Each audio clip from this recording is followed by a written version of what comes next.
लोणी स्टेशन परिसरातील एका मोठ्या नामांकित शिक्षण संस्थेतील शिक्षण घेणाऱ्या विद्यार्थ्यांच्या टोळक्यानं तिघांना दगडासह लाठीकाठीनं कपडे फाडेपर्यंत बेदम मारहाण केल्याची घटना सोमवारी दुपारी 1 वाजण्याच्या सुमारास लोणी स्टेशन परिसरात असलेल्या ईस्ट हेवन सोसायटी जवळ घडली आहे। विद्यार्थ्यांकडून वारंवार होणाऱ्या अशा प्रकारच्या घटनांमुळे परिसरात स्थानिक नागरिकांमध्ये दहशत निर्माण झाली आहे। या संकुलात हजारो विद्यार्थी शिक्षण घेतात, तर काही विद्यार्थी संकुलाच्या वसतिगृहात राहतात, तर काही विद्यार्थी संकुलाच्या बाहेरच्या परिसरात भाडे तत्वावरील घेतलेल्या वसतिगृहात राहतात, तर काही विद्यार्थी स्वतः फ्लॅट घेऊन मित्रांसोबत भाडे तत्वावर राहतात।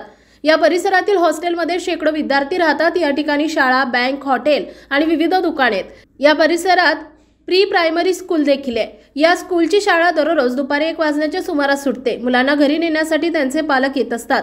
सोमवारी 13 जानेवारी रोजी दुपारी 1 वाजण्याच्या सुमारास नेहमीप्रमाणे शाळा सुटली, तेव्हा शाळेच्या जवळ असलेल्या ईस्ट हेवन सोसायटी समोर विद्यार्थ्यांमध्ये दगडासह लाठीकाठीनं मारहाण सुरू झाली। या घटनेमुळे शाळेतील लहान विद्यार्थी आणि शिक्षक, पालक वर्ग घाबरून गेला होता। या विद्यार्थ्यांवर कठोर कारवाई व्हावी अशी स्थानिक नागरिक मागणी करत आहेत। आपल्या परिसरातील ताज्या आणि महत्त्वाच्या बातम्या पाहण्यासाठी आजच महाराष्ट्र एक्सप्रेस न्यूज चॅनलला YouTube वर सबस्क्राइब करा आणि बेल आयकॉन प्रेस करा।